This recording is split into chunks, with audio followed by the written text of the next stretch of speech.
membaca Ummul Kitab Al-Fatihah.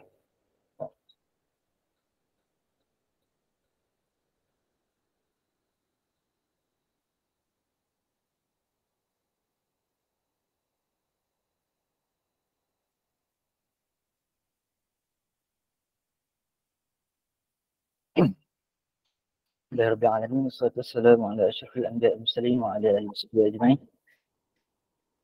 Terima kasih diucapkan kepada semua yang hadir untuk mengikuti wacana pada malam ini. InsyaAllah pada malam ini kita akan bersama-sama mendengar wacana dengan tajuk yang agak penting, terutama dalam dunia keilmuan semasa, yang bertajuk rencana penyelidikan ilmiah, satu tinjauan yang akan disampaikan oleh Dr. Muhammad Hilmi Ramli.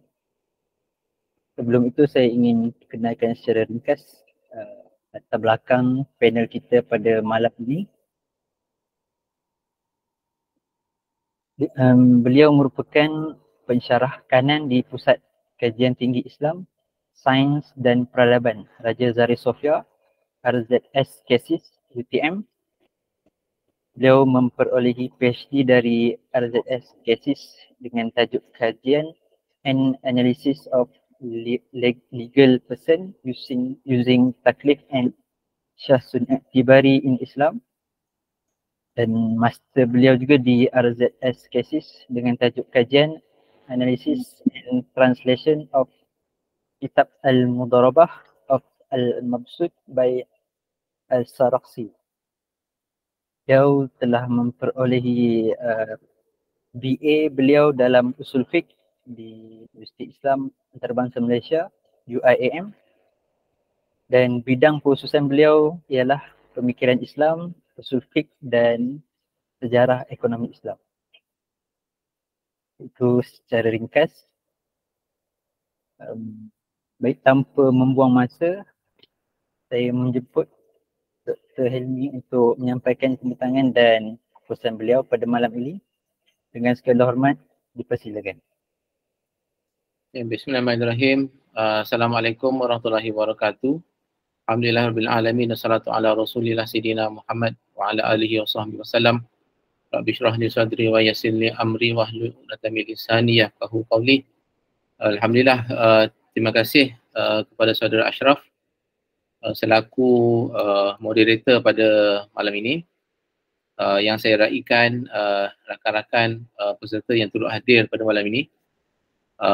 Saya ingat dalam malam ni 17 orang lah. Saya ingat dalam salah. Sebab kita pun bila kata berwacana ni, dia sebenarnya satu dia bukan seminar, bukan seminar ataupun conference, tapi dia wacana, maknanya kita punya discourse lah, berbincang sebenarnya. Jadi alhamdulillah malam ni saya dijemput lah untuk berkongsi sebuah tajuk yang saya rasa sangat penting dan relevan lah pada hari ini, iaitu wacana rencana penyelidikan ilmiah, satu tinjauan. Jadi bila bercakap tentang penyelidikan ni, dah ada di kalangan kita sebagian besar ni, sebab saya yakin sebagian besar pada kita ni kebanyakannya lah yang telah melalui ataupun sedang melalui fasa pembelajaran di universiti.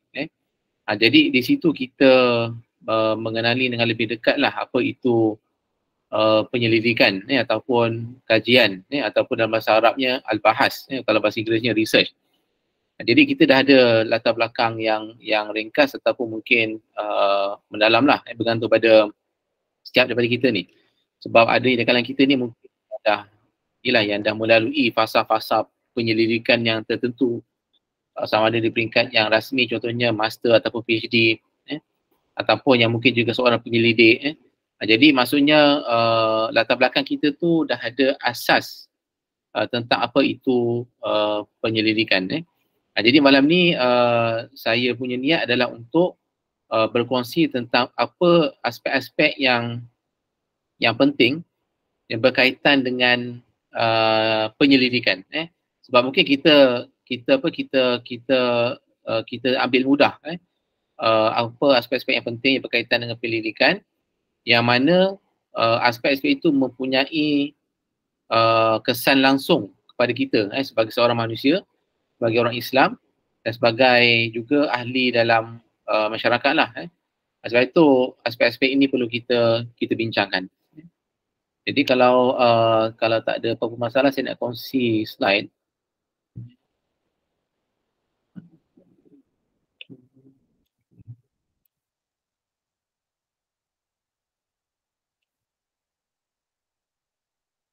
Okay, boleh nampak tak? Boleh nampak? Okay. Boleh. Okay, terima kasih. Okay, jadi malam ni saya ada 3 perkara lah yang saya nak kongsikan. Yang satu, apa itu penyelidikan, dan ini macam satu muhasabah balik lah. Kenapa kita kena muhasabah balik tentang apa yang dimasukkan dengan penyelidikan. So, macam saya katakan di peringkat awal tadi tu, kita kadang-kadang kita take for granted apa itu penyelidikan. Apa benda sebenarnya kita buat dalam kita menyelidik ataupun kita mengkaji sesuatu tu. Jadi ini yang kita kena faham balik. Kemudian yang keduanya, apa aspek-aspek penyelidikan yang sekarang ini sedang berlaku dan apa juga mungkin kita punya kritikan ataupun kita punya muhasabah lah tentang aspek-aspek penyelidikan yang berlaku hari ini yang perlu kita lihat kembali dan perlu kita perbaiki. Dan yang ketiganya saya nak kongsikan juga ialah satu rencana serta cara gaya penelitian ilmiah menurut Pasal Atas. Ini adalah satu dokumen yang Pasal Atas telah buat semasa beliau menjadi pengarah kepada Institut Bahasa, Kebudayaan dan Kesusasteraan Melayu IBKKM di Universiti Kebangsaan Malaysia pada tahun 1972. Jadi rencana ilmiah ni sebenarnya adalah satu macam bentuk dasar penyelidikan lah yang mana penting menurut Pasal Atas macam mana pada waktu itu IBKKM itu patut berfungsi sebagai satu pusat pengkajian tamadun yang luas, bukan sekadar sempit kepada aspek-aspek yang tertentu saja. Jadi saya ingat itu akan menjadi satu perkongsian lah di ujung wacana pada malam ni.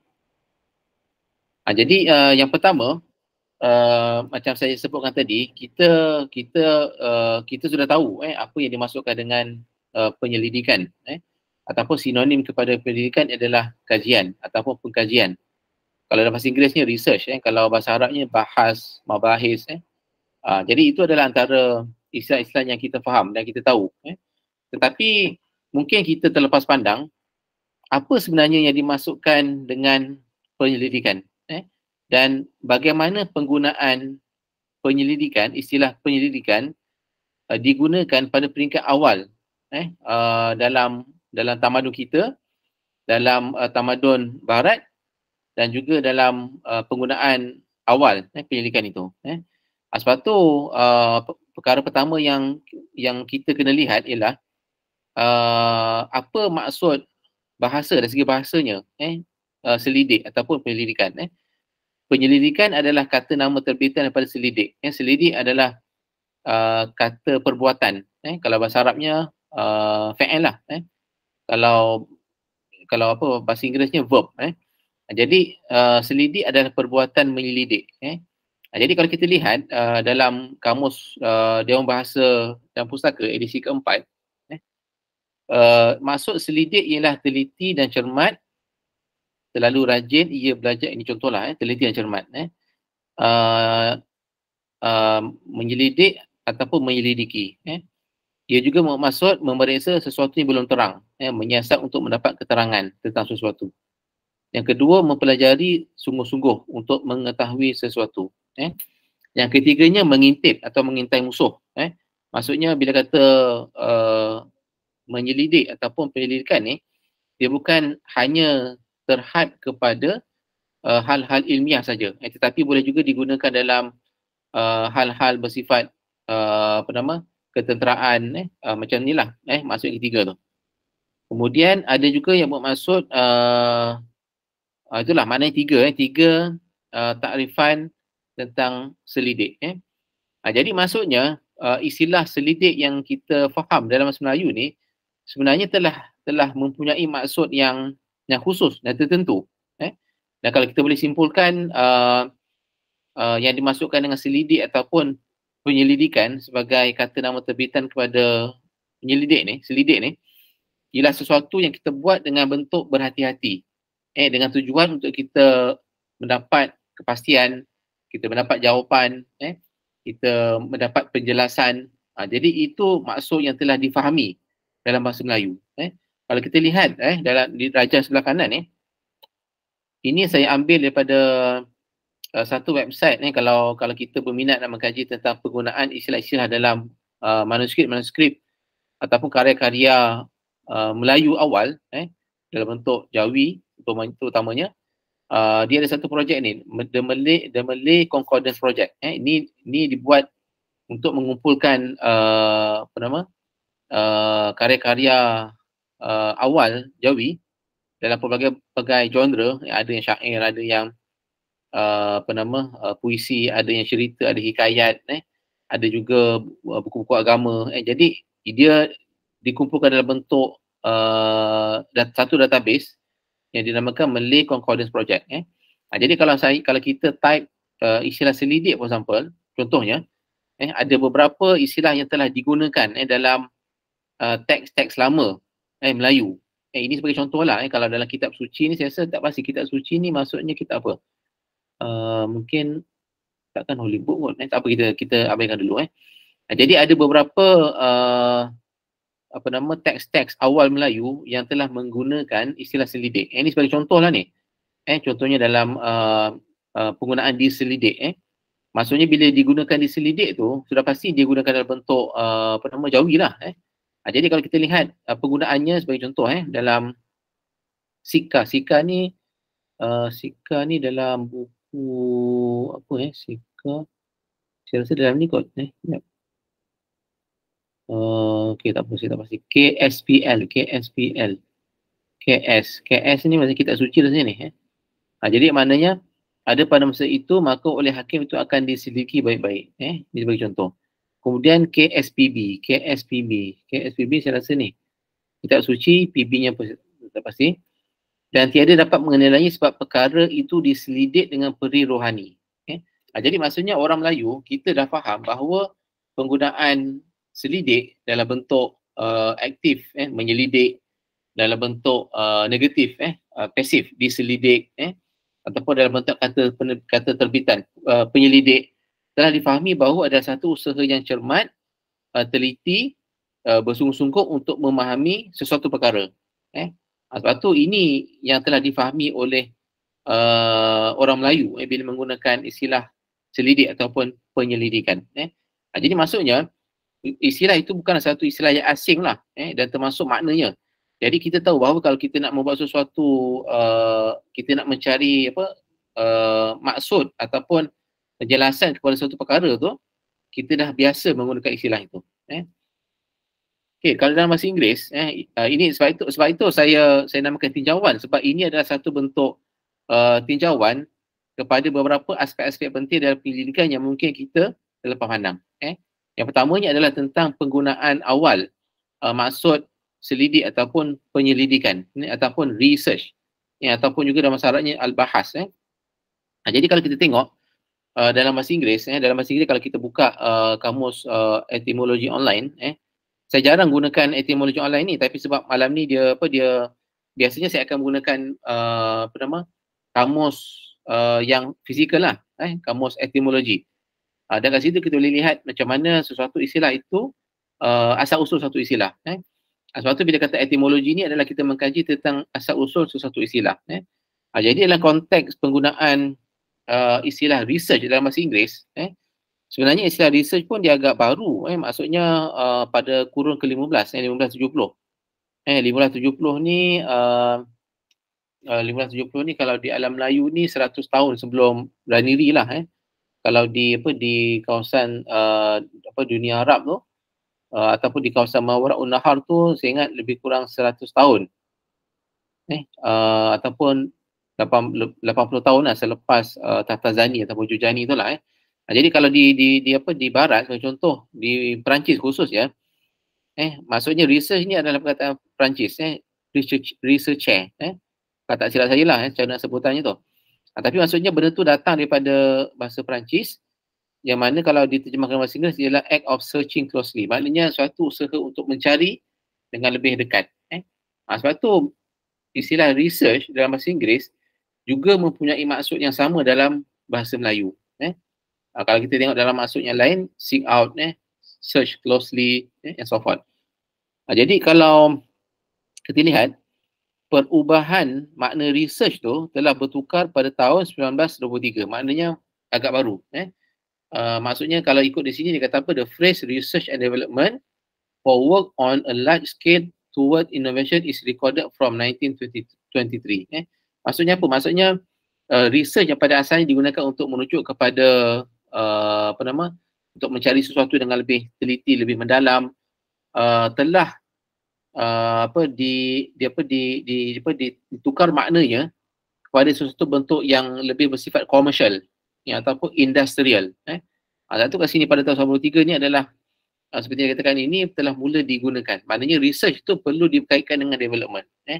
Sebab tu saya nak bangkitkan pada malam ini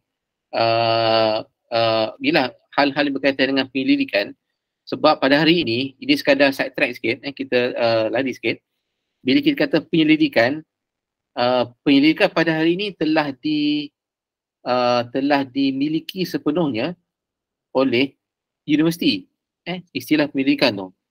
Sebab tu ini yang kita akan bincangkan nanti. Kenapa berlaku perubahan makna dan istilah yang asalnya dimiliki ataupun digunakan oleh kebanyakan orang, tetapi telah dijadikan satu istilah yang khusus ataupun eksklusif di universiti ataupun mana-mana pusat penyelidikan yang berteraskan komersial, ialah macam R&D kan, R&D kepada mana-mana syarikat, ada juga R&D kepada syarikat-syarikat kewangan sebagai contoh.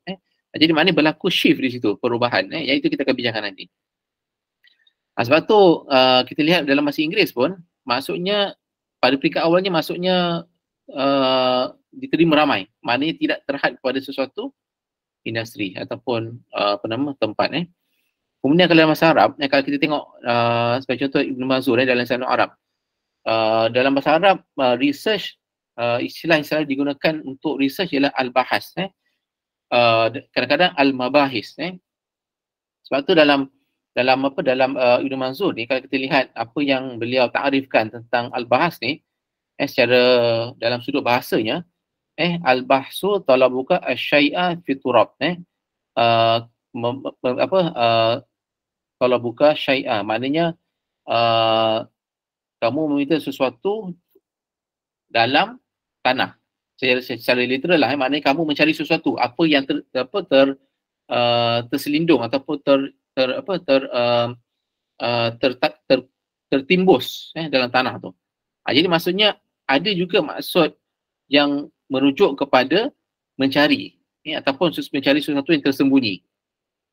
Contoh kalau di sini lihat wafil misal kalbahis ani syafrah, contohnya mencari sesuatu macam syafrah ni macam pisau kot, macam benda yang tajam dalam timbunan tanah ataupun pasir tu. Jadi dalam bahasa Arab pada peringkat awalnya lagi, bahas ni merujuk kepada pencarian sesuatu yang tidak diketahui lagi. Sebab kalau sesuatu yang dicari tu dah diketahui, itu bukan bahas lagi. Itu tak dikira bahas lagi, tetapi bahas ni perlu mencari sesuatu yang belum diketahui. Sebab tu dalam perkembangan ilmu di dunia Arab, dunia Islam khususnya, bila berlaku perkembangan ilmu munazarah, ilmu perdebatan, salah satu nama ilmu itu adalah adab al-bahas wal munazarah. Maknanya adab-adab tentang mencari sesuatu kepastian dan perbincangan. Sebab tu bahas tu digunakan dalam konteks itu.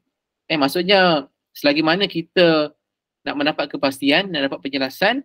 Jadi istilah al-bahas itu digunakan. Jadi sebab tu dalam perbincangan kita yang awal ni, apa yang saya nak bawa ialah penggunaan penyelidikan, selidik, research, al-bahas, pada peringkat awalnya telah digunakan dan difahami secara bersama adalah satu usaha yang cermat, teliti, lebih dekat untuk mengetahui sesuatu. Jadi itu maksud yang kita boleh fahami di peringkat awal penggunaan istilah-istilah ini. Tetapi macam saya katakan tadi, berlaku shift ataupun perubahan makna dan tujuan apabila al-bahas ataupun research ataupun penyelidikan itu telah digunakan dalam konteks lebih khusus, iaitu di universiti. Sebab tu ini satu persoalan yang mungkin kita kena tanyalah. Apa kebaikan ataupun mungkin keburukannya bila istilah itu mula digunakan secara khusus. Saya lihat kebaikannya banyak. Jadi maksudnya bila dimasukkan dalam peringkat universiti, dalam falsafah universiti yang sebenar, apabila penyelidikan itu diangkat tujuannya, saya ingat dia lagi teratur dari segi tertib sesuatu kajian ataupun penyelidikan itu, ataupun pencariannya. Sebab itu kalau siapa yang sedang melanjutkan pelajaran peringkat master ataupun PhD, bila kita diminta untuk buat kertas penyelidikan, kertas penyelidikan yang kita buat tu tak akan sama seperti mana kita mungkin berada di luar universiti. Contohnya apa? Contohnya kalau kita tidak berada dalam sistem universiti pada hari ini, kita manusia ni, kita diberi fitrah untuk mengetahui sesuatu. Kita ada inquisitive spirit. Sudah pasti kita nak tahu sesuatu perkara yang berlaku, apa sebab dia, kenapa berlaku. Sebab tu kadang-kadang orang kata bila dia ada rasa ingin tahu itu, jadi dia akan mencari jawapan. Cara nak cari jawapan tu sama ada dia tanya orang ke, dia buat pemerhatian ke, dia mendengar secara bisik-bisik ke, dia bertanya sendiri ke. Jadi bentuk-bentuk tu adalah bentuk pencarian kepada satu jawapan untuk kepastian. Tetapi bentuk pencarian itu tidak sama tarafnya dengan pencarian ataupun penyelidikan yang telah diiktiraf di universiti. Sebab tu salah satu core business ataupun tujuan sebenar sesebuah universiti itu adalah untuk melakukan penyelidikan. Sebab tu hari ini sebagai contoh, kalau di Malaysia kita ada 5 universiti yang diiktiraf sebagai universiti penyelidikan. USM,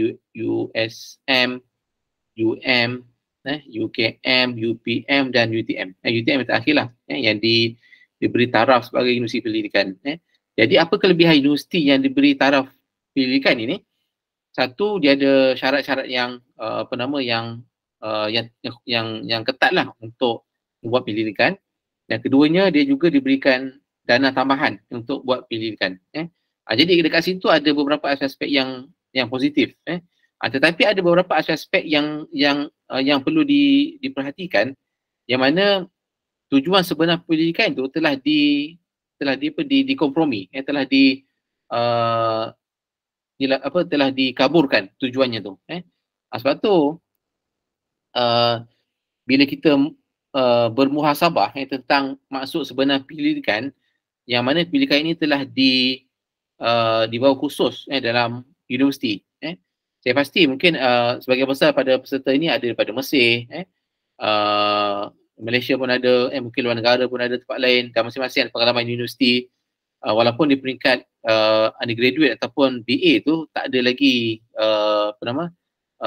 latihan penyelidikan yang khusus lah, tetapi latihan pendedahan tu dah ada. Sebab tu aspek penyelidikan yang mana yang perlu dibincangkan ialah dalam konteks moden hari ini, apabila konsep dan istilah dan tujuan penyelidikan itu telah telah dijadikan tujuan khas di universiti. Satu dari segi isu objektif dan subjektif. Sebab apa? Sebab bila kita dalam dunia pendidikan hari ini, biasanya kaedah penyelidikan itu akan menekankan aspek subjek. Subjek itu adalah kita, diri kita ni. Dan juga objek, maknanya benda yang dikaji tu. Mana dekat situ ada dua entiti. Kita sebagai objek, kita sebagai subjek, dan benda yang dikaji itu adalah objek. Sebab tu kita ni, manusia ni, kita memang akan jadi prime actor, pelakon utama ataupun penyelidik utama. Sebab kita manusia ni memang Allah Ta'ala kurniakan kita ni kemahuan untuk tahu tentang sesuatu benda. Tentang hakikat diri kita ni, tentang tujuan hidup kita ni, tentang masa depan kita, tentang rezeki kita dan sebagainya. Sehinggalah benda-benda yang kecil lah. Nak makan apa, esok ada aktiviti apa, program apa sebagainya. Jadi benda tu dia sebahagian daripada kita sebagai manusia. Sebab tu kita ni memang kita diberikan ilmu dan iradah daripada Allah Ta'ala untuk mencari, untuk tahu. Sebab tu masing-masing ada kemampuan dan kualiti rohani yang tersendiri.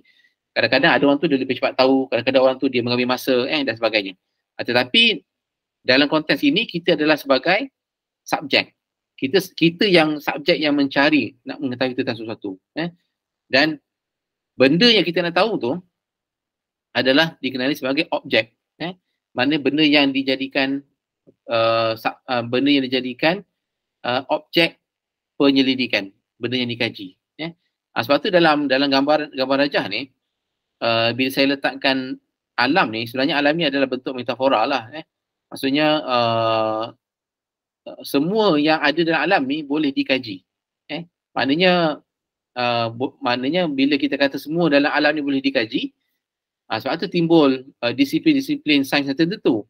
Contohnya apa? Kalau kita nak mengkaji, kalau kita berminat dengan kajian tentang tentang haiwan sebagai contoh, dia ada disiplin tertentu, zoologi. Kalau ada yang minat dengan fizik contohnya, kan, dengan pergerakan, dengan atom semua tu, dia bidang fizik. Kalau berkaitan dengan hidupan contohnya ada biologi. Kalau berkaitan dengan benda-benda dalam laut, dia ada maritim sebagai contoh. Dan banyak lagi. Sebab tu alam ni, dunia ni menjadi objek yang sangat luas untuk kita kaji. Sudah pasti sebagai orang Islam, kita akan bertanya, adakah kita diwajibkan ataupun dibertanggungjawabkan untuk mengkaji semua benda dalam dunia ni? Sebab tu persoalan itu telah dijawab oleh ulama kita macam Imam Ghazali. Dia kata apa? Imam Ghazali membagikan ilmu kepada ilmu fardu ain dan fardu kifayah. Fardu ain itu adalah ilmu yang fardu, wajib kepada diri dia. Sudah pasti sebagai orang Islam, ilmu yang wajib bagi dia adalah ilmu yang berkaitan dengan diri, dengan Tuhan, persiapan dia sebelum di hari akhirat nanti dan sebagainya. Jadi itu aspek fardu kifayah. Jadi kalau aspek fardu itu aspek fardu ain. Kalau aspek fardu ain itu tidak dipenuhi lagi, amatlah tidak wajar bagi dia untuk mengetahui sesuatu di luar sana tu semata-mata untuk memenuhi tujuan fardu kifayah. Sebab tu kat situ ulama kita mereka sangat cermat dari segi apa benda yang kita nak tahu sebenarnya ni. Tak semua dalam alam ni kita perlu tahu. Apatah lagi dalam dunia internet, social media hari ni, kadang-kadang hanya banyak benda yang tak perlu kita tahu pun. Sebab kadang-kadang benda yang kita rasa kita perlu tahu tu tidak memberi manfaat. Sebab tu ulama kita dah meletakkan batas-batasan dan panduan macam mana kita nak berhadapan dengan maklumat yang luas ni. Dan hari ni bila zaman digital timbul pula objek yang dikenali sebagai metadata. Metadata tu lagilah dia punya lapisan-lapisan yang immaterial tetapi dia ada substance-nya. Contohnya apa? Contohnya penggunaan kita dalam social media, dalam internet, dalam handphone, gadget sebagainya. Jadi benda-benda itu akan dijadikan disimpan dalam metadata, dan metadata tu sangat luas, dan ada yang structured, ada yang non structured dan sebagainya.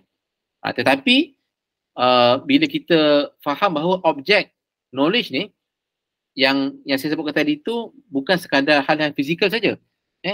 Sebab tu objek knowledge ni, objek ilmu ni, dia boleh jadi juga benda-benda yang spiritual. Contohnya apa? Contohnya kita sendiri nak tahu tentang Tuhan, Allah Ta'ala. Jadi itu kita sebagai subjek kita kena tahu. Walaupun kita tak letaklah Allah Ta'ala sebagai objek, tetapi kita nak tahu Allah itu sebagai Tuhan. Kita nak tahu tentang hari kiamat, tentang Rasul, tentang kebaikan dalam Al-Quran, kisah-kisah dalam Al-Quran, tentang pahala, dosa dan sebagainya. Jadi benda-benda tu bukan benda yang material dan fizikal, tetapi spiritual. Sebab tu objek yang nak dikaji ni sebenarnya luas, sangat luas. Ada benda yang fizikal, ada yang benda yang bukan fizikal. Sebab tu dalam penyelidikan hari ini berlaku dikotomi antara subjek dan objek. Maksudnya apa? Maksudnya bila kita mengkaji tentang suatu benda tu, apatah lagi nak mengkaji tentang Islam, contoh. Kita bercakap dalam konteks Islam lah, agama Islam. Sebab agama Islam tu adalah salah satu objek ilmu yang paling banyak dikaji.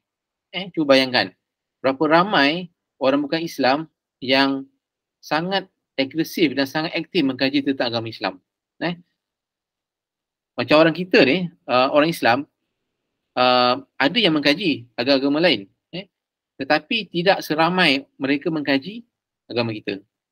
Saya akan kongsikan nanti dalam saya punya perbincangan selepas ini bagaimana trend-trend ataupun kecenderungan kajian tentang Islam tu dibuat. Sebab tu macam ini sekadar perkongsian lah, bila kita tanya kawan-kawan kita yang belajar Islam di Eropah, di universiti terkemuka lah di barat tu, macam mana Islam diajar di sana.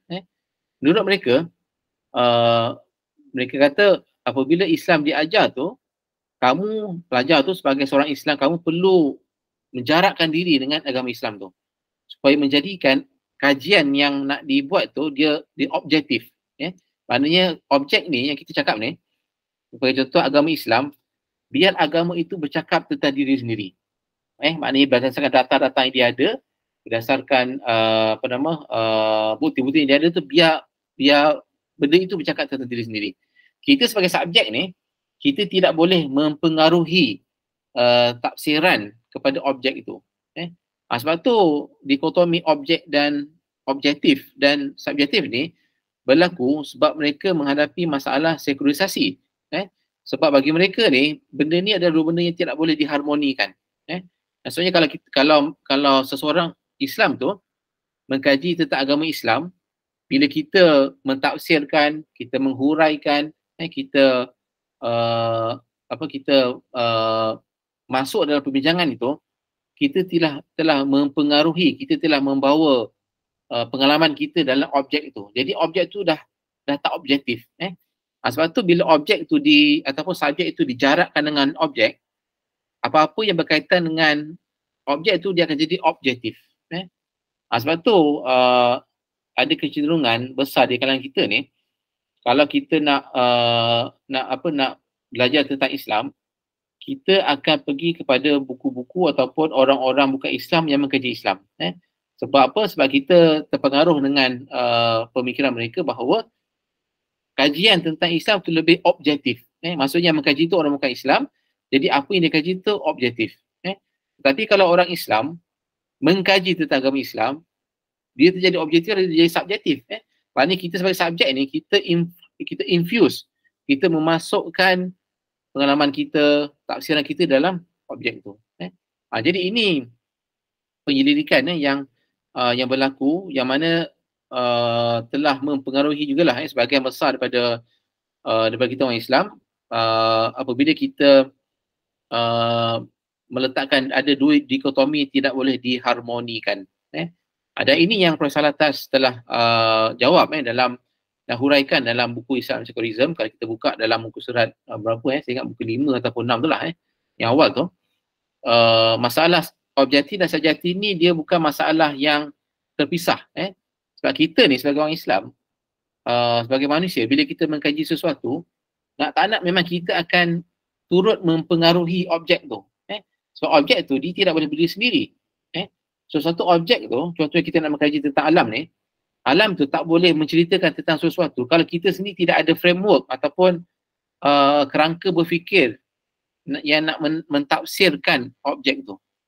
Sudah pasti kita akan mempengaruhi. Sebab tu menurut Faisal Atas, dalam pengkajian kita ni, dalam penyelidikan kita ni, manusia ni sebagai sebagai insan yang ada aspek natikah tu, kita juga aktif dalam mempengaruhi ataupun membentuk sesuatu ilmu tu.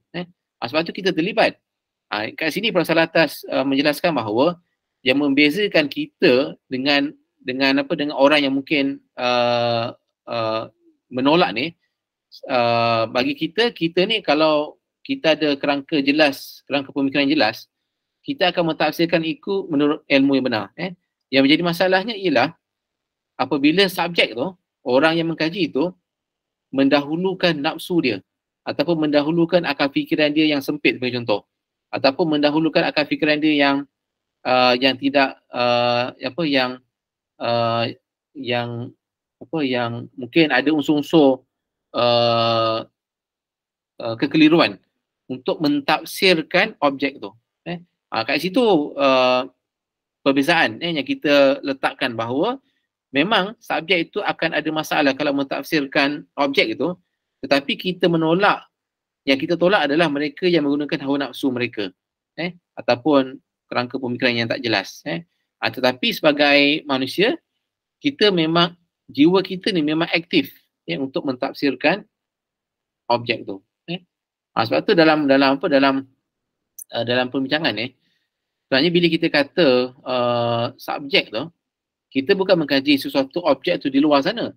Kadang-kadang kita pun boleh menjadi objek kepada diri kita sendiri. Sebab tu ilmu nafs tu ada, ilmu psikologi. Dan ilmu psikologi itu sangat penting sebab kita akan kita memang sepatutnya mengkaji diri kita ni untuk kita mengetahui hakikat kita ni. Sebab tu dalam Islam kita tidak ada dikotomi. Maknanya kalau kita sebagai manusia, kita tak boleh langsung mengkaji selain kita. Kita kena mengkaji objek di luar kita ni. Padahal kita ni, kita tak boleh dakwa kita tahu semua tentang kita ni. Jadi itu saya ingat satu perbincangan yang saya nak bawa. Maknanya dari segi dikotomi ataupun masalah objektif dan subjektif yang sekarang ni berlaku dalam dunia penyelidikan. Kemudian yang kedua ialah induktif dan didaktif. Okey, aku masuk induktif dan didaktif. Okey, saya pergi pada didaktif dulu. Didaktif adalah bentuk-bentuk penghujahan yang menggunakan satu prinsip yang tetap, dan daripada prinsip yang tetap itu dia akan turun ataupun dia akan mengesahkan kesimpulan ataupun dia akan mengesahkan contoh-contoh yang banyak. Okey, apa bentuk didaktif ni? Didaktif ni dia biasanya datang dalam bentuk syllogism, dalam bentuk mathematics, dalam bentuk peristilahan ataupun pentakrifan. Contoh apa? Contohnya dalam syllogism. Bila dalam syllogism ni kita biasa dengar hujah 1, hujah 2 dan kesimpulan. Apa dia? Hujah pertama ialah hujah yang universal, iaitu manusia itu mati. Manusia itu mati. Kemudian hujah kedua adalah hujah yang khusus, particular. Aristotle adalah manusia. Dan kesimpulannya akan benar menuruti hujah 1 dan 2, iaitu Aristotle akan mati. Dekat situ, ini adalah bentuk hujah yang bersifat didaktif. Maknanya didaktif ni dia tidak ada ruang keraguan, mesti benar. Selagi mana premis 1 benar, premis 2 benar, dan kesimpulan dia akan menuruti kebenaran di atas tu. Kemudian yang kedua dari segi matematik. Matematik contohnya 2 tambah 2 4, tak boleh 2 tambah 2 selain 4. Itu yang kedua. Yang ketiga ialah bentuk pentakrifan ataupun peristilahan, ataupun definition. Sebab tu penghujahan bentuk pentakrifan ni, maksudnya apa-apa perbincangan yang dibuat tu kita mula dengan pentakrifan dulu. Apa maksud istilah ni? Apa definisinya? Daripada situ dia akan membina hujah-hujah yang seterusnya. Sebab tu penghujahan yang bermula dengan takrif ataupun istilah, dia dikenali sebagai penghujahan yang berbentuk didaktif. Maknanya daripada yang dah dibina, prinsip yang ataupun takrifan yang dah dibina, dia akan memandu kepada pembincangan yang seterusnya. Jadi itu adalah bentuk didaktif. Sebab tu contoh yang kita tahu dalam banyak dalam Al-Quran ni adalah bentuk-bentuk yang didaktif. Contohnya apa? Contohnya, okey. Dalam satu ayat Quran, Allah Ta'ala menyebutkan kullu nafsin za'iqatul maut. Setiap jiwa itu dia akan merasai kematian. Itu betul didaktif tu. Maknanya daripada satu ayat Quran yang pendek tetapi penting tu, kita dah boleh nampak realitinya setiap manusia ni dia akan mati. Dia akan merasai kematian. Tak ada manusia yang berkecuali daripada kematian. Sebab tu kalau kita tanya balik kan, mungkin kalau kita tanya balik lah, macam mana prinsip yang pertama dalam dalam syllogism tadi tu dibina. Dalam bahasa Inggeris, man is mortal. Manusia tu mati. Dari mana bermulanya prinsip tersebut? Sebab prinsip tu macam dah diterima ramai. Maknanya universally accepted. Jadi kalau kita lihat balik, sebenarnya benda tu tak lain dan tak bukan datang daripada agama. Daripada wahyu, agama wahyu. Agama wahyu yang menyampaikan bahawa man is mortal. Dalam bentuk ayat Quran tadi tu. Kullu nafsin za'iqatul maut. Jadi itu bentuk didaktif. Mana didaktif ni dia daripada prinsip yang dah dibina, dia akan turun ke bawah. Kemudian induktif adalah bentuk penghujahan yang berbentuk kemungkinan, probability. Daripada banyak sampel-sampel ni, banyak contoh-contoh ni, dia akan membina satu kesimpulan yang baru. Contohnya apa? Contohnya kalau kita pergi satu kampung, kita lihat dalam satu kampung tu ada 10 ekor lembu contohnya. Dan semua ekor lembu itu berwarna hitam. Jadi berdasarkan kita punya induction thinking ni, berfikir secara induksi ni, kita akan lihat bahawa okey, ada 10 ekor lembu, semua lembu ni warna hitam. Jadi kesimpulan yang kita dapat ialah lembu di kampung ini semuanya warna hitam.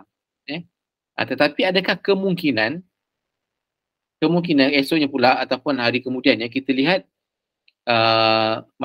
mungkin kita tak lihat ataupun kita diberitahu bahawa ada lembu lain yang juga di kampung itu tetapi bukan berwarna hitam, warna putih ataupun hitam putih, ataupun warna coklat dan sebagainya. Sebab tu hujah induktif ni hujah yang berbentuk probability, kemungkinan.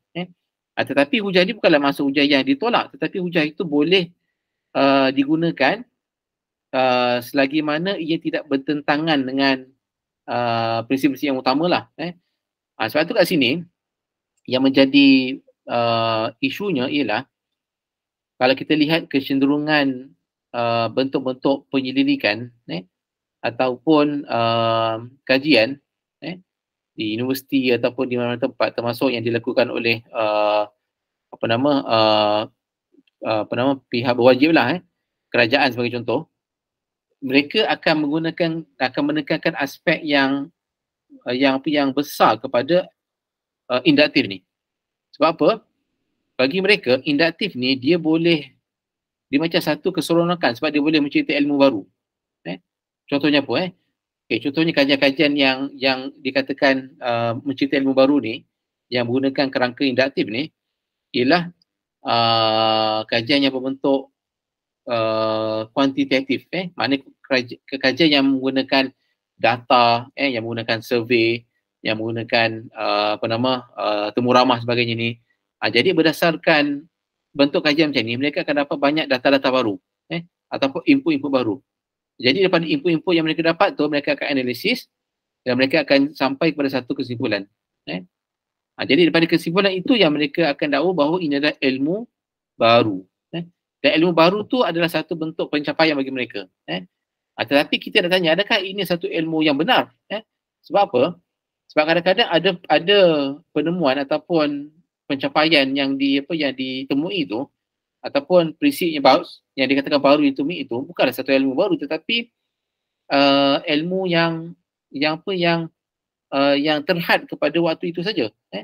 Sebab tu kalau kita nak buat muhasabah dalam konteks kita melakukan pendidikan kan banyak okey, contohlah bila sesuatu dasar pendidikan nak dibuat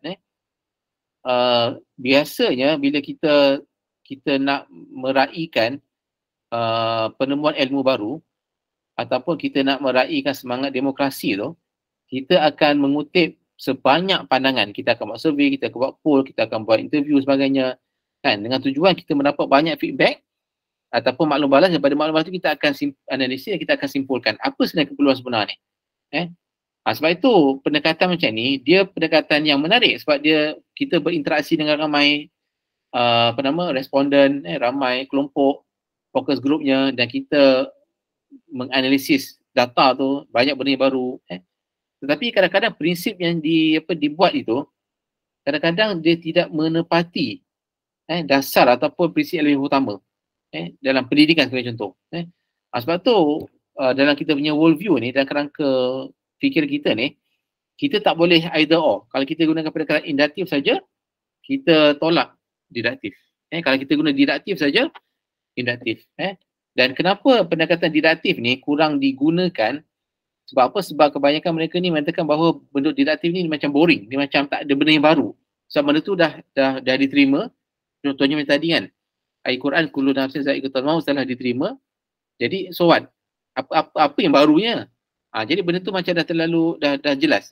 Sebab tu mereka tak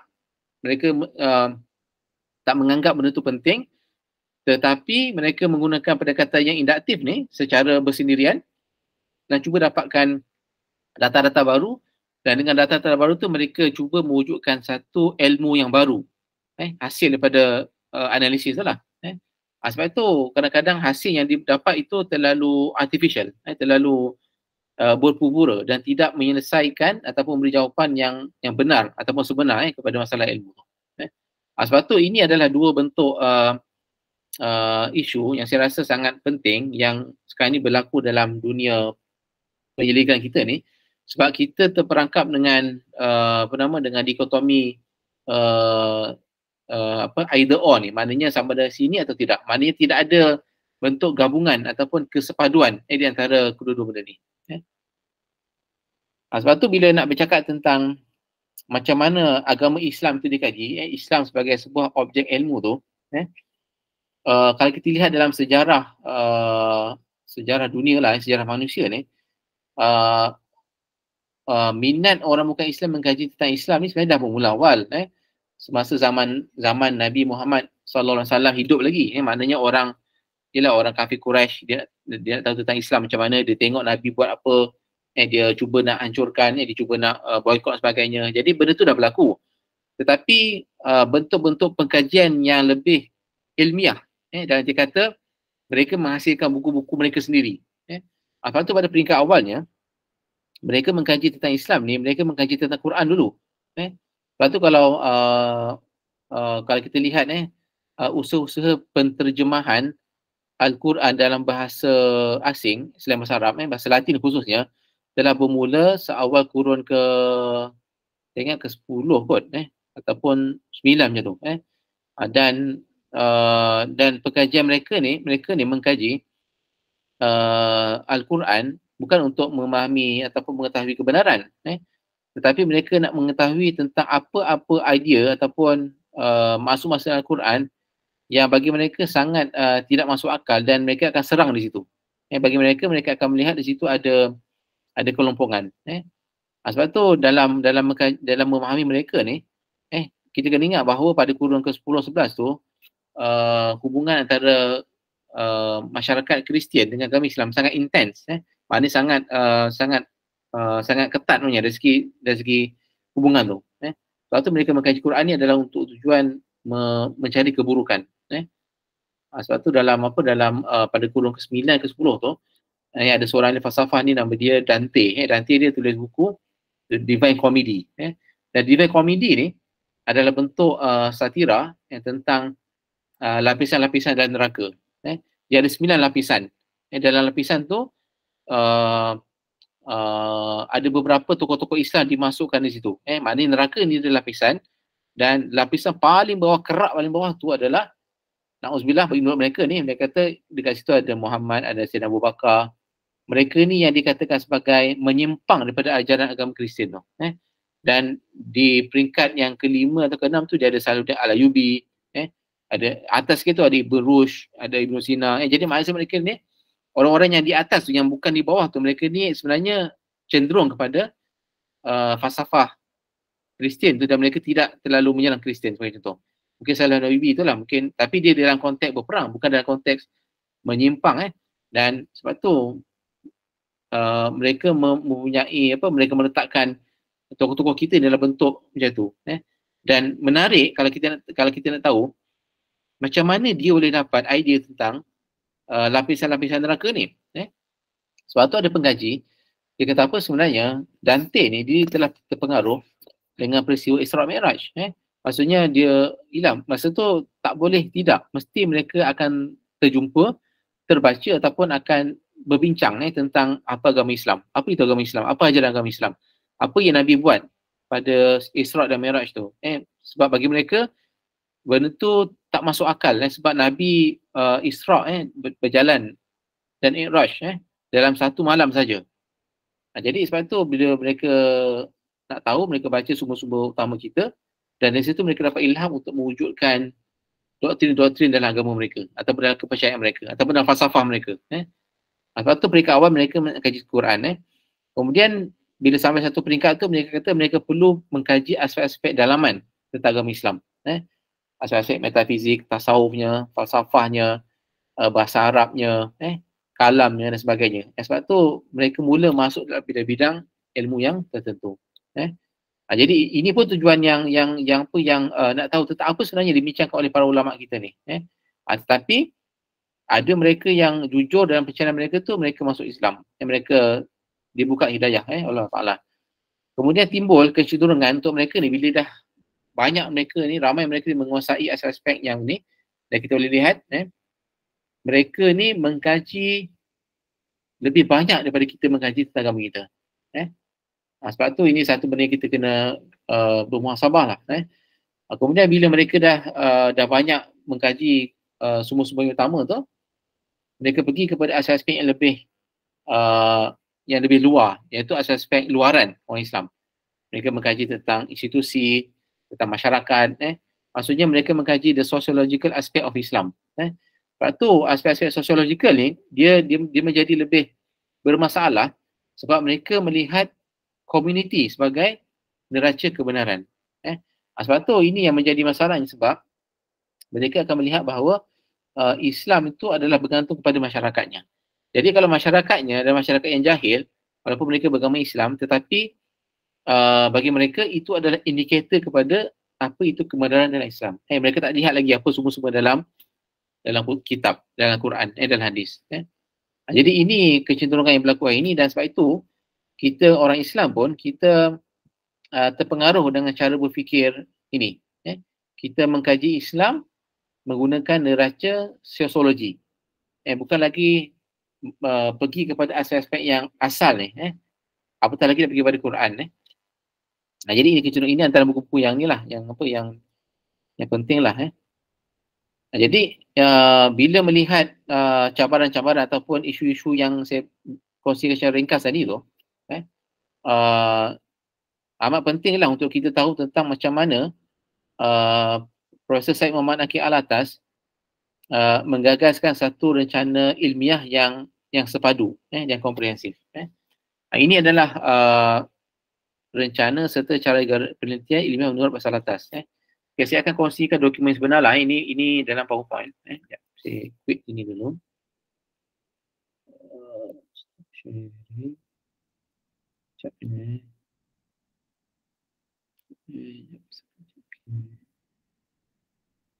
Ashraf, kita sampai pukul berapa 10.30. 10.30. Okey, saya sikit lagi lagi 7 minit je tu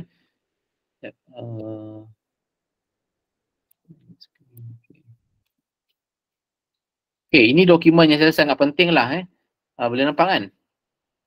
Yang mana dokumen ni adalah dibuat oleh Profesor Alatas pada tahun 1972. Semasa ini beliau merupakan pengarah kepada apa nama ni lah, IBBKM ni. Saya rasa masa ni di UM lagi, di UKM. Tapi masa tu IBBKM tak diwujudkan lagi, tak ditubuhkan lagi. Jadi kat sini Profesor Alatas telah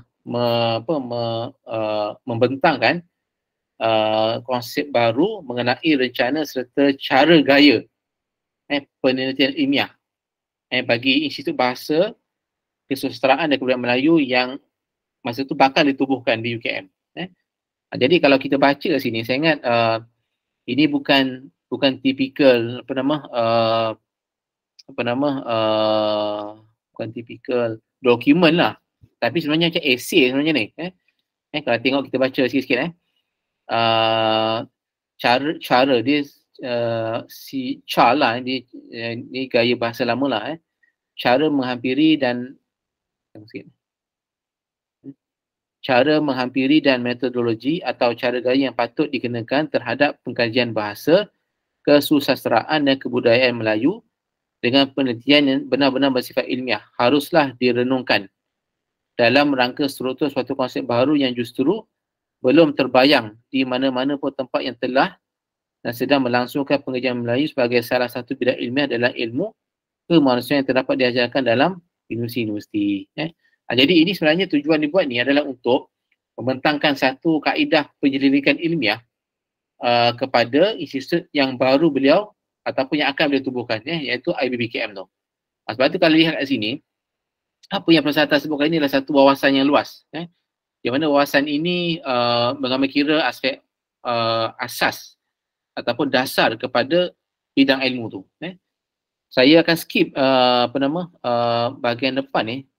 Sebab saya nak pergi ke bahagian yang yang belakang sekali ni. Sebab itu yang saya rasa ada kaitan dengan pembicaraan kita lah. Mana ya?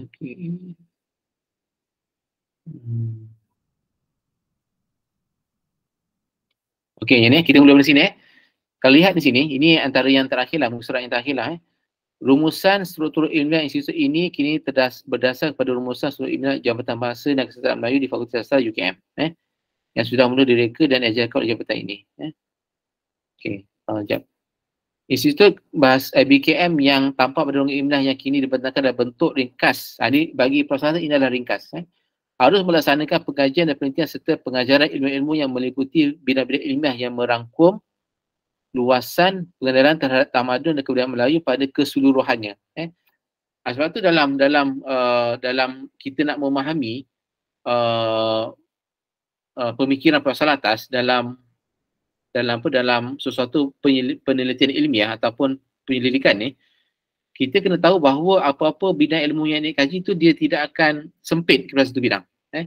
Sebab tu masalah yang berlaku hari ni juga yang saya tak masukkan tadi tu, selain dua perkara tadi tu, ialah apabila bidang-bidang ilmu ni telah dijadikan compartmentalized, telah dikotak-kotakkan.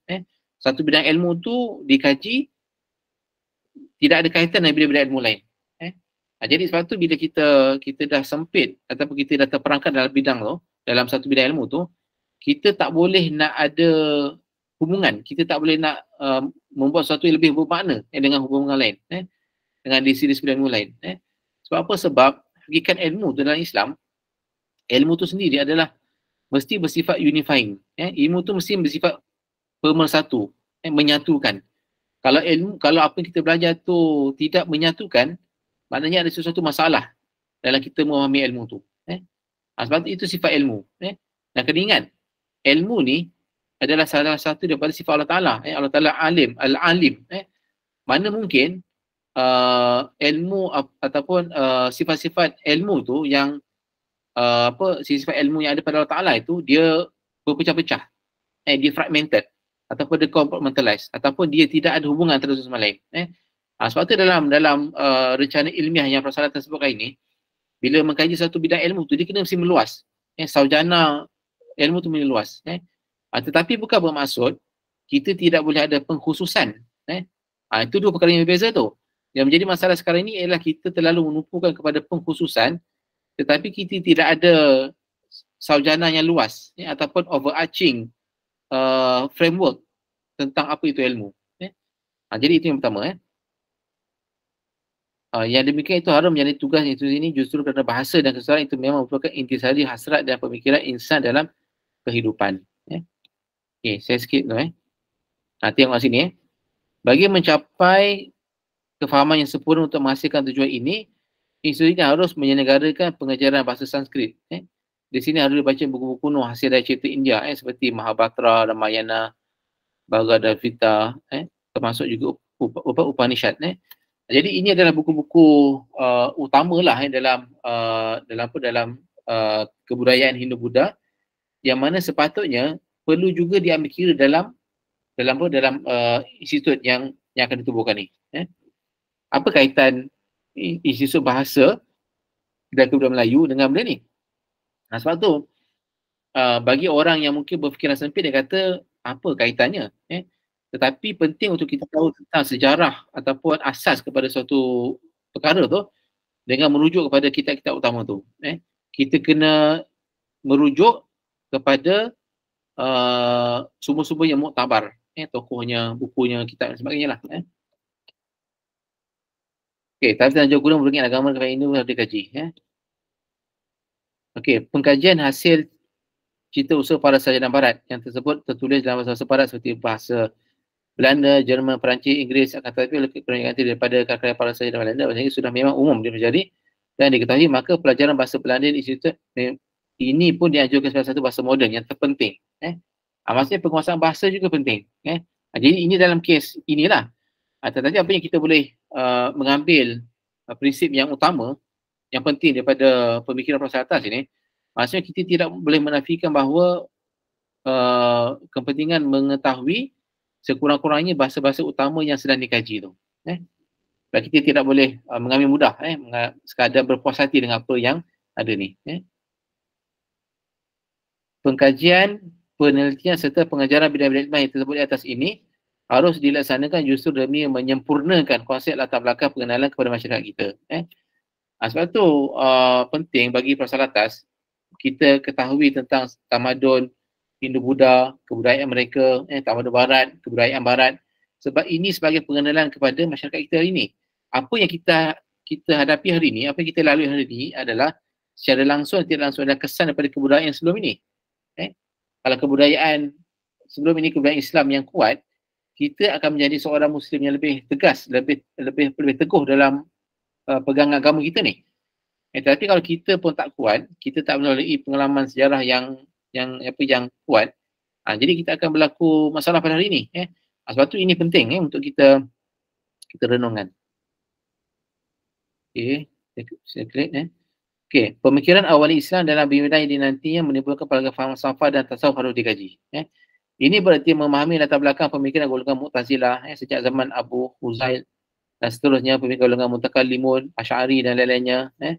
Golongan Al-Falsafah, Al-Mantiq, Al-Kindi, Ibn Sina, Ibn Rushd, Imam Ghazali, Aristotle semua ni.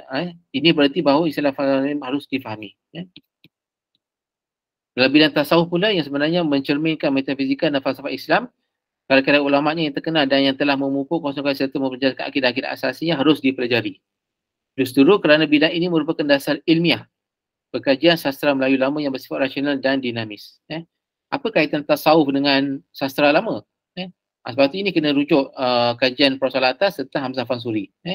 Yang mana Hamzah Fansuri adalah tokoh yang dikenali sebagai tokoh bahasa Melayu moden yang telah mengangkat bahasa Melayu tinggi dalam menyampaikan makna-makna yang rasional dan metafizik yang mendalam. Kita harus ingat bahawa dalam menilai suatu kebudayaan, maka hasil cerita yang terbaik, yang terindah, yang tertinggi agunglah yang harus kita pertimbangkan sebagai yang benar-benar menanyakan sifat jiwa dan hasrat masyarakat. Sebab itu dalam pengajian kita ni, kalau kita membuat penyelidikan, kita kena pergi kepada sumber yang terbaik, sumber yang muktabar. Bila kita kata pergi kepada sumber yang terbaik, sumber yang muktabar ni, timbul persoalan. Adakah kita akan pergi kepada pendekatan ilmiah yang bersifat induktif ataupun didaktif? Sudah pasti kita akan pergi kepada yang didaktif. Sebab didaktif ni dia satu prinsip yang telah terbina. Kalau kita pergi kepada pendekatan yang induktif, yang mana kita akan pergi kepada banyak sumber-sumbernya, banyak contoh-contohnya, banyak samplesnya, banyak respondennya, itu tidak muktabar dimasukkan. Walaupun mungkin ada sampel yang kita akan temui tu, contoh kita akan dapat maklumat atau data daripada itu adalah orang yang berautoriti. Tetapi jadi masalahnya ni ialah apabila mereka, orang yang berautoriti ni juga dianggap sebagai sama kedudukannya dengan orang-orang yang diperolehi data tu. Sebab tu dalam Islam kadang-kadang, bukan kadang-kadang, dalam Quran juga disebutkan bahawa kebanyakan orang ni innahum qaumun la ya'lamun, mereka ni jahil, mereka tidak tahu. Sebab tu dalam Islam, bila kebenaran tu walaupun diungkapkan oleh seorang saja, tetap juga dianggap sebagai kebenaran. Walaupun ramai orang menafikan itu kebenaran. Sebab tu kita ada macam mujtahid, ada fatwa, ada imam yang mengeluarkan ijtihadnya, walaupun ijtihadnya mungkin bertentangan dengan masyarakat awam, tetapi sebab dia benar, dia lebih alim, kita kena juga berpegang kepada pandangan itu. Sekiranya yang cetek-cetek saja yang harus sentiasa menawan perhatian kita, dengar sini.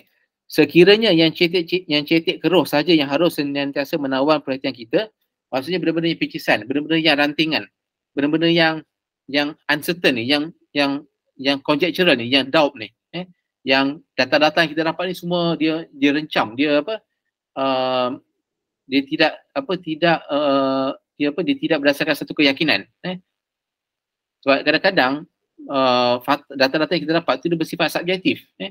Sebab tu pandangan yang diperolehi daripada sumber-sumber yang ada tu, data tu, contohnya seorang ulama dihimpunkan dalam responden tu dengan orang yang tidak ada ilmu, dia anggap sama dari segi dia punya dapatan tu. Sekiranya yang cetek saja dia sedang menangkan kita, saya akan rugilah kehidupan kita. Dalam kesusastraan orang Inggeris misalnya, bukannya Beowulf dan Saint-Wolf yang sentiasa direnungkan, tetapi Shakespeare, Aristotle, Plato. Demikianlah juga harus kita dalam menilai sastra kita, mengkaji sastra, kena pilih yang muktabar, sumber-sumber yang dimasukkan dan termasuk karya Ibn Arabi, Al-Jili, Al-Halash, Al-Ghazali, At-Tarumi dan sebagainya. Kita mereka yang terkenal, Futuhat Al-Makiyah, ini semua kena kaji. Ini maksudnya bagi perasaan masa ini adalah kita yang perlu dikaji dalam institut yang baru yang akan ditubuhkan itu. Tetapi kita boleh belajar dalam memahami apa itu pendidikan yang sebenar.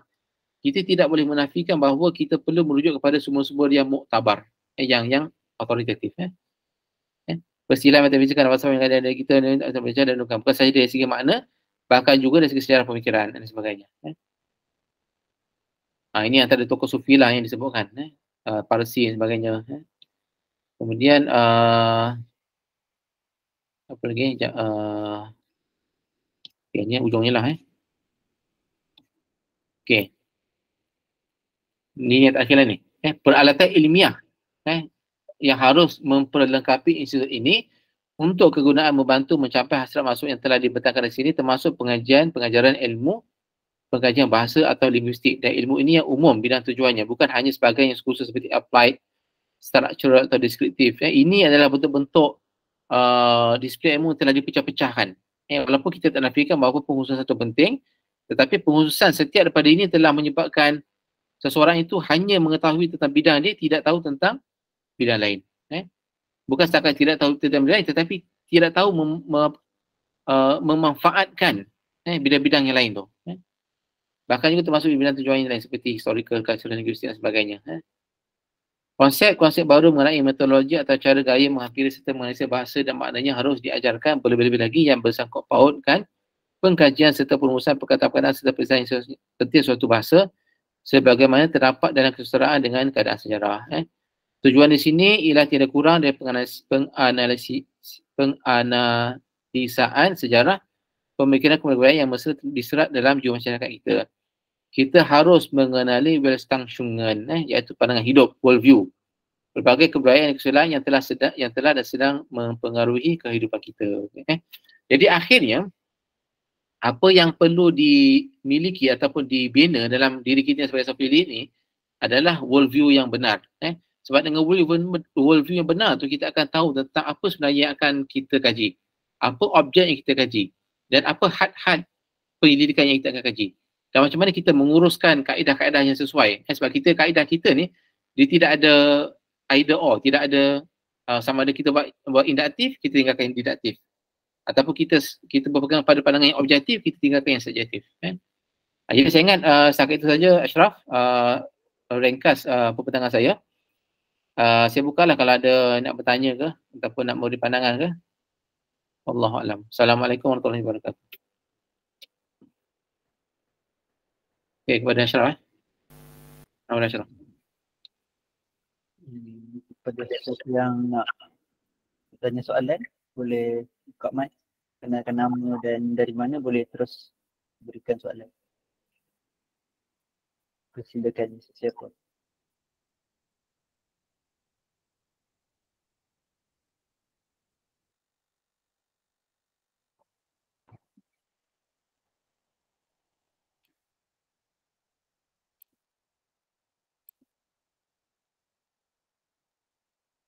Tak ada.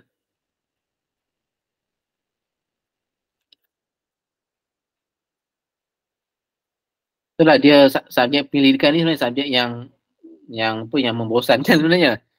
Sebab kita macam mengambil mudah kan, pendidikan tu mungkin hanya terhad pada universiti saja. Ataupun yang keduanya, kita berpandangan bahawa kita pun tahu nak mencari jawapannya, tetapi kita tidak serumit apa yang mungkin mereka di universiti tu buat. Tetapi pada masa sama kita sebagai orang Islam ni, walaupun mungkin kita tak dilatih lagi lah di peringkat yang tinggi di universiti, tetapi cara kita sebagai orang Islam ni, kita nak mengetahui sesuatu tu, dia kena ada kaedah yang betul lah. Sebab kalau kaedah yang kita gunakan tu tak betul ataupun sempit, dia akan merugikan kita dari segi apa yang kita cari tu. Sebab tu akhirnya dia berbalik kepada persoalan macam mana kita tahu suatu benda tu, macam mana kita nak tahu suatu benda. Persoalan ini yang berkaitan pada persoalan epistemologi. Bila dalam kita buat research ataupun pendidikan ni, aspek epistemologi perlu diambil kira. Maksudnya aspek macam mana kita boleh tahu suatu benda. Kalau seseorang itu contohnya dia minat dalam bidang fizik macam contoh, dia akan pergi sebaik mungkin, secemerlang mungkin dalam bidang fizik itu untuk mengetahui tentang hakikat suatu benda tu. Sebab tu kadang-kadang orang yang belajar bidang-bidang macam ni, mereka sangat dedicated, sangat cemerlang lah dari segi dia punya tumpuan dia, masa dia dan sebagainya, sumbangan dia.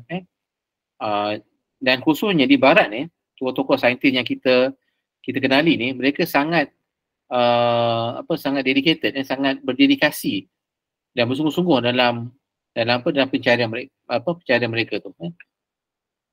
Kalau orang tu dia minat mengkaji tentang haiwan ke, jadi mereka akan mengkaji sehingga kan mereka boleh mengetahui sebanyak maklumat tentang objek haiwan tu, daripada rahim dalam kandungan ibunya haiwan tu dilahirkan, bunyi dia, makanan dia dan sebagainya. Jadi benda tu dia dah tahu, dia habitat tu, surah tu.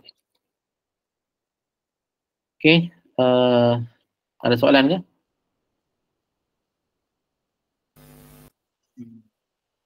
Ada soalan. Ashraf, okay. Bermakna Prolatas punya apa yang digariskan tentang pendidikan, maknanya kita melalui karya-karya muktabar tu, kita bentuk maksudnya prinsip-prinsip yang tetap dan dikembangkan dalam penyelidikan. Betul ke macam tu? Yalah, dan biasanya kalau kita buat penyelidikan ni, satu benda yang baik bila benda itu diangkat tujuannya di universiti ni, kita kena ada dia punya aturannya tu. Kenapa sesuatu pendidikan tu dibuat? Biasanya kita akan ada latar belakang dia. Kemudian kita kena pasti apa masalah sebenar ataupun apa penyataan masalah. Sebab tu mana-mana kita ni sebagai manusia, kalau kita tolak ke tepi pendidikan yang rasmi di universiti tu, bila kita ada ujian, kita ditipu masalah, kan, baru kita akan mencari jawapan kepada masalah tu, ataupun kita akan mencari jawapan macam mana nak keluar dari masalah tu. Jadi pendidikan ilmiah yang berada di universiti ni, kita diajar untuk kita ada problem statement tu, penyataan masalah tu. Maksudnya contohnya kalau kita membaca karya-karya ulama kita nampak ini macam ada sesuatu benda yang tak dijelaskan. Sebab tu itu pun boleh jadi problem statement. Maknanya problem penyataan masalah yang mana idea-idea ulama kita tu, sebagai contohnya lah secara umum, ada idea Imam Ghazali yang tak dijelaskan sesuai pada zaman ini. Sebab tu kita jadikan itu sebagai asas kepada pendidikan kita. Jadi kita pilih tajuk buku tu ataupun idea tu, kita akan kaji, kita akan kena pasti dan macam mana kita nak menghuraikan benda tu. Itu bentuk-bentuk tertib yang saya rasa penting apabila dalam universiti ni diajar tentang kaedah penyelidikan yang teratur, yang tertib. Sebab tu ini adalah saya ingat kebaikan lah, dan aspek yang positif bila pendidikan itu dinaik taraf sebagai satu pendidikan yang ilmiah yang teratur dalam universiti. Tapi kadang-kadang ada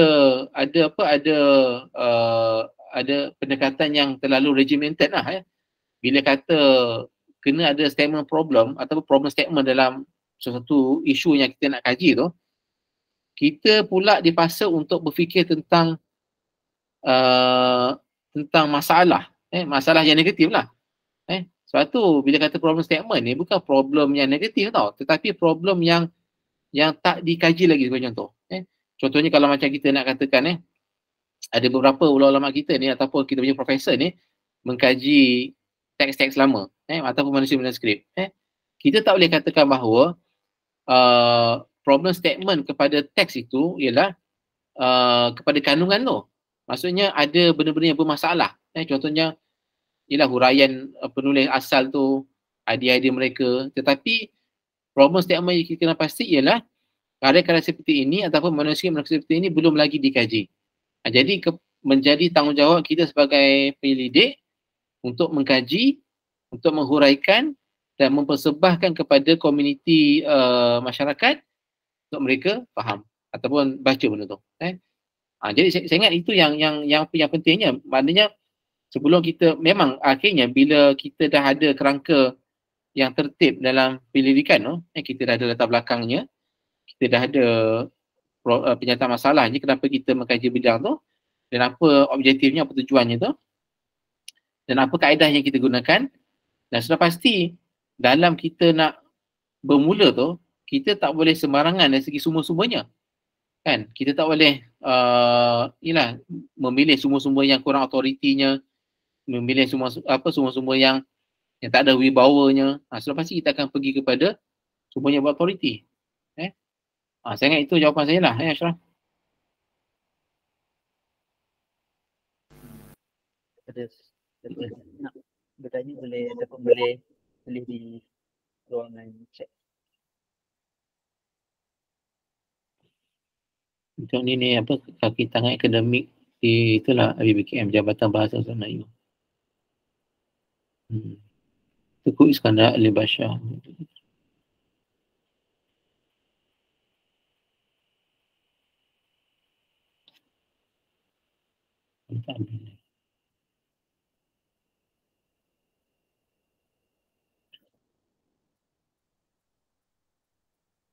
Kalau saya ingat, saya harap penjelasan saya ini membantulah.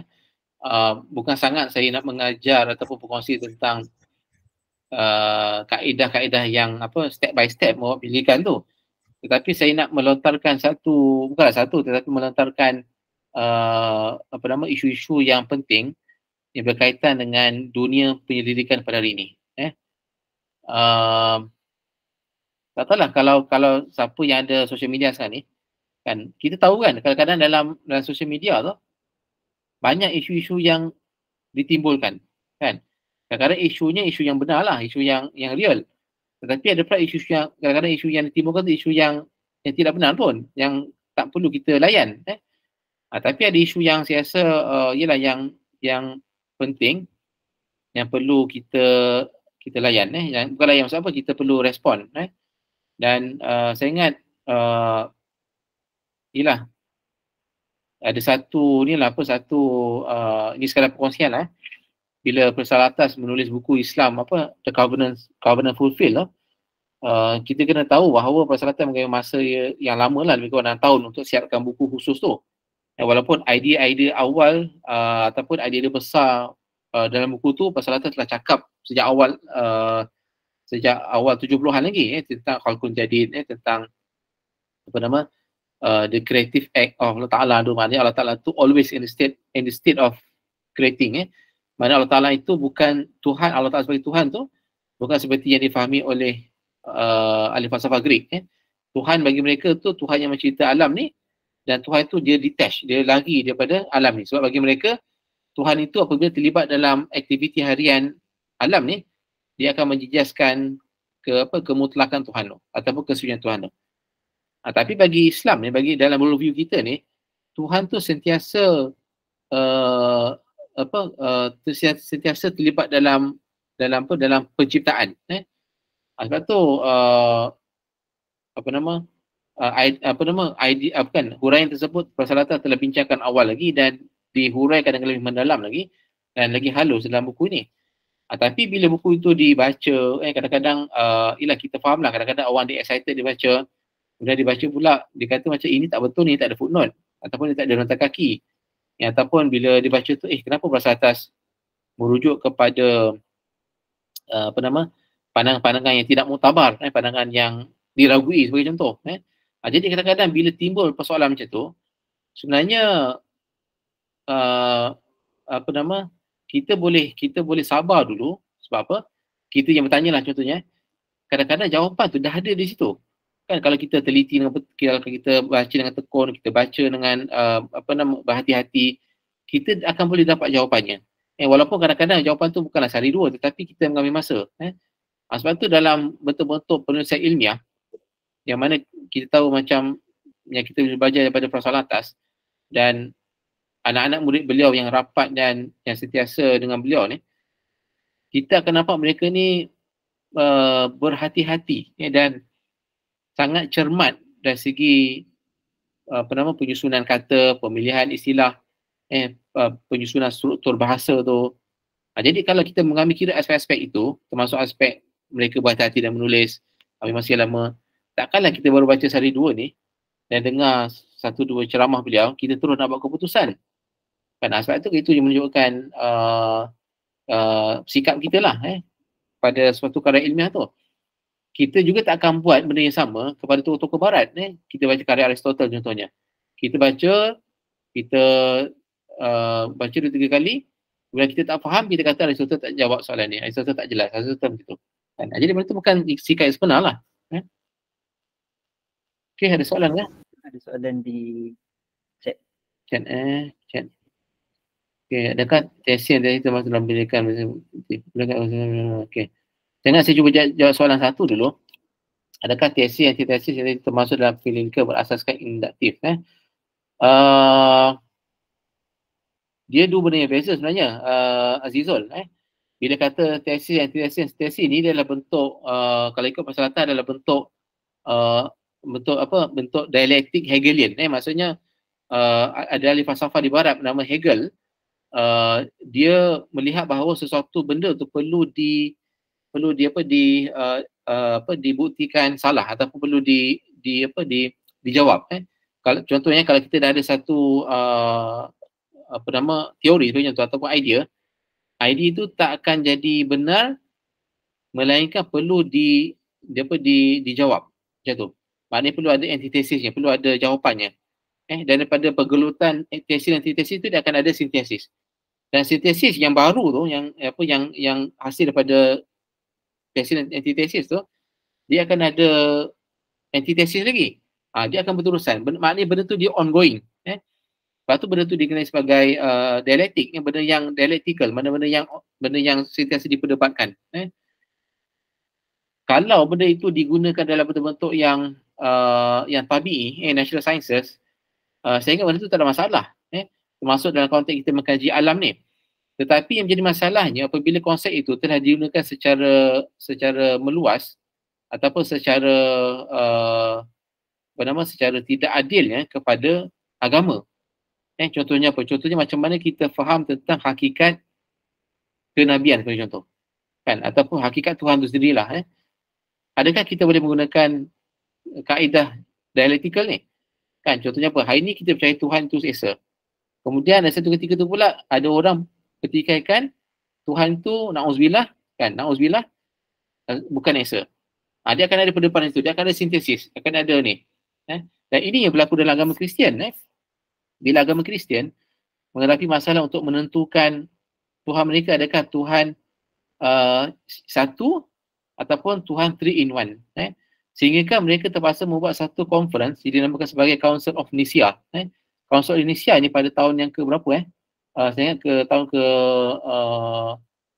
beberapa ratus tahun. 600 tahun kot. Saya ingat Council of Nicaea dia melibatkan ketua-ketua agama Kristian. Mereka bermesyuarat dan sampai tahap membuat undian untuk menentukan siapa ataupun macam mana mereka nak faham Tuhan mereka. Adakah 3 in 1 ataupun satu.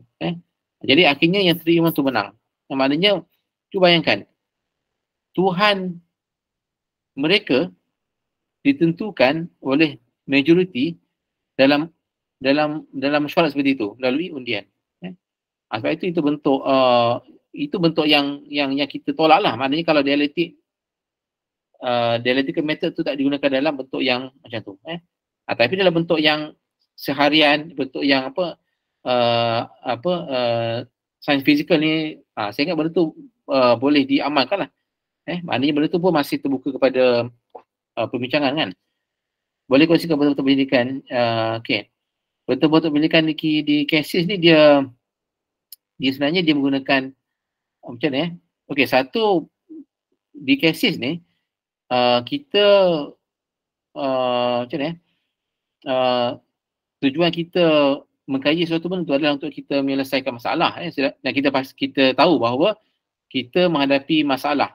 Bukan masalah dalam bentuk yang macam mana lah, tapi kita ada sesuatu yang perlu kita jelaskan, kita ketahui. Sebab tu kita kena jadi problem solver. Kita kena menyelesaikan masalah. Bukan kita buat tesis tu kita nak menambah lagi masalah. Ini pertama. Yang kedua, tesis ni juga menjadi seperti macam makmal pemikiran lah. Maknanya bila kita belajar sains ataupun engineering ataupun bidang hard sciences ni, dia akan ada makmal. Makmal tu pula menggunakan mesin ataupun alat-alat yang canggih, yang mahal. Jadi dalam ilmu yang macam kita ni, perlu juga ada makmal, yang mana makmal tu khusus untuk mengkaji the best mind of our world, of Islam and also the other world. Maksudnya kita nak mengkaji tokoh-tokoh pemikiran yang barat, yang muslimnya. Dan sudah pasti alat-alat kelengkapan ilmiah tu yang digunakan dalam makmal pemikiran tu juga kena hebat. Ilmu bahasanya, ilmu disiplin ilmunya, dia punya mantiknya, dia punya overarching knowledge of sciences tu, maratib ulum tu, dan sudah pasti dia punya keikhlasan. Jadi benda tu dia akan jadi satu syarat kepada penyelidikan di makmal pemikiran tu. Sebab tu dalam kajian-kajian kita KC ni dia terbuka, dia boleh mengkaji tokoh barat, mengkaji tokoh muslim, mengkaji teks, dan mengkaji isu-isu yang berlaku. Tetapi isu yang berlaku tu dia bukan sekadar isu yang terhad pada waktu itulah. Tetapi isu tu difahami dalam konteks macam mana isu itu merubah worldview ataupun istilah kunci dalam worldview kita. Sebagai contoh lah. Dan banyak lagi lah. So saya harap soalan tu menjawab lah Aziza. Okay, jam dah menunjukkan 10.31. Ada satu soalan lagi. Dan ini soalan terakhir kot adakah persyaratan menggunakan metod pengumpulan data yang terbuang melalui teks azam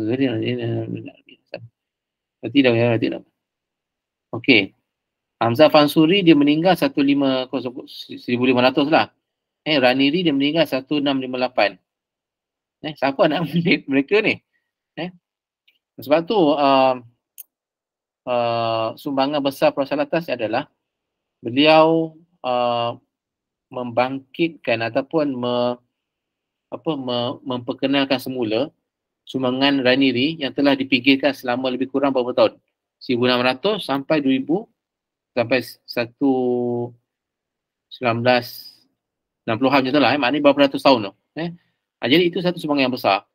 Dan nak memahami karya-karya yang penting seperti Azam Fansuri Raniri ni, dia kena ada kelengkapan ilmiah yang besar juga. Maksudnya dari segi kefahaman tentang tasawufnya, kalamnya, falsafahnya, bahasanya, maksudnya segala nak murid yang berterusan. Setakat yang kita tahu, tahulah tak ada anak murid yang tinggal lah daripada kedua-dua tokoh yang disebutkan ni lah. Walaupun kita tahu contohnya macam Raniri pernah pergi Pahang, ada anak murid yang dikatakan anak murid Raniri lah, Syihabuddin, Tok Guru Syihabuddin, yang banyak menulis kitab-kitab agama di Pahang. Tapi itu pun kurun ke-18. Kemudian selepas tu tak ada. Tapi okey, kena ingat bila kata macam mana sesuatu kefahaman itu diperolehi, sebab tu dalam ilmu seperti ini perlu juga ada hubungan sanad keilmuan tu. Bukan maksud sanad keilmuan tu adalah bentuk yang difahami dari ilmu hadis. Ilmu hadis tu diriwayatkan daripada satu perawi kepada perawi yang lain. Dan setiap perawi itu perlu siqah, perlu dipercayai. Tetapi dalam ilmu-ilmu macam ilmu akidah, ilmu falsafah, ilmu kalam, ilmu tasawuf ni, kadang-kadang tidak perlu ada susu galuh yang direct.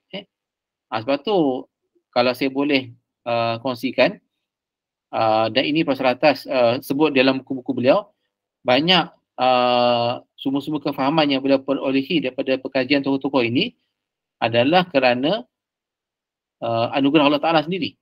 Maknanya ilham ataupun intuitif daripada Allah Ta'ala.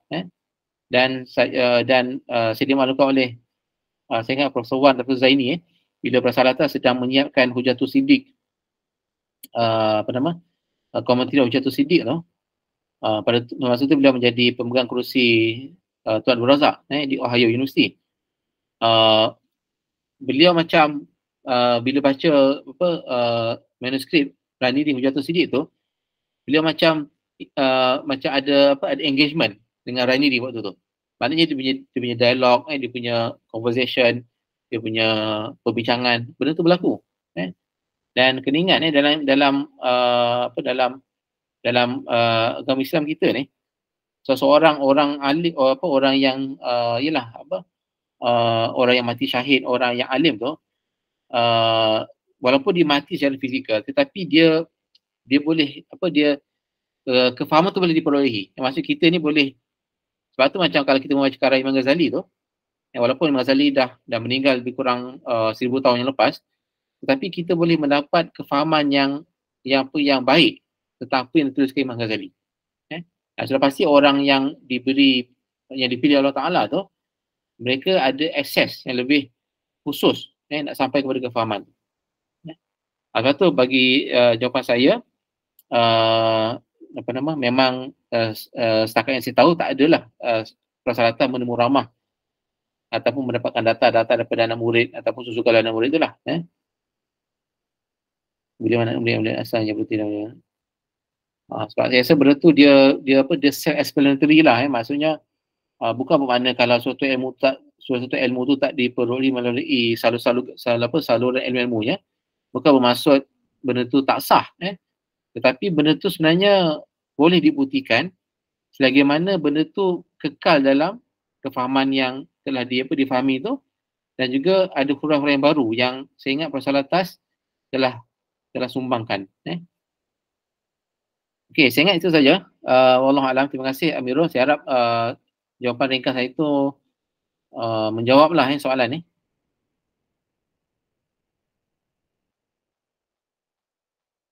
Okey, setakat itu saja. Terima kasih Ashraf dan semua.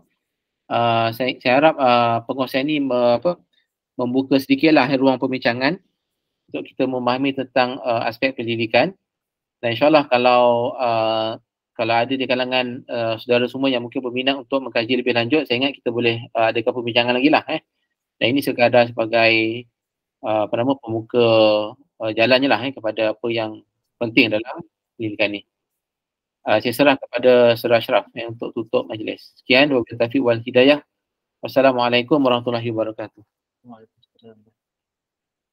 Kita boleh tangguhkan dulu sesi wacana kita pada malam ini. Jutaan terima kasih diucapkan kepada panel kita Dr. Helmi atas kupasan dan penekangan beliau yang sangat bermanfaat dan amat berharga. Dan terima kasih juga kepada semua yang hadir pada malam ini dalam menjayakan wacana ini. Diharapkan kita sebagai penuntut ilmu dan pencipta ilmu dapat mencerna dan memahami dengan baik apa yang telah disampaikan oleh Dr. semasa tadi. Kita doakan semoga dikurniakan kebaikan yang berpanjangan kepada doktor dan guru-guru kita atas manfaat yang diberikan dan dicurahkan kepada kita. Saya mohon maaf atas kekurangan dalam memberikan sesi ini. Baik, sekadar itu saja dari saya. Kita tangguh majlis kita pada malam ini dengan tasbih kafarah dan suratul As.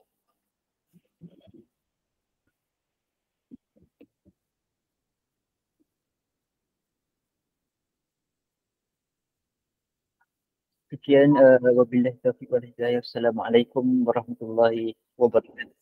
Assalamualaikum warahmatullahi wabarakatuh. Terima kasih. Ashraf semua. Pergi.